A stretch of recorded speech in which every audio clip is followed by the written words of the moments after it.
Forster থেকে যখন মানা করে গেছে তখন তো ওদিকে যাওয়াই চলে না। দুটো টাকা কামাতে গিয়ে শেষে জান নিয়ে টানাটানি বাঁধবে। একেবারে ঠিক কথা বলেছেন হরেন মাঝি, কিন্তু ওই লাল দানবটা আবার কি? সেটা তো বলতে পারবো না, গিয়ে একবার দেখে আসলে হতো। কিন্তু যাব কি করে?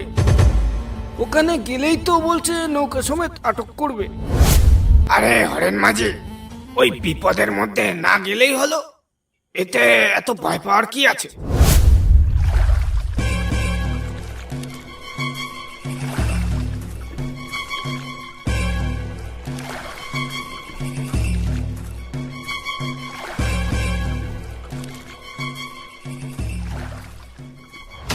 এই মধু, কোন দিকে যাচ্ছিস তোরা মাছ ধরতে?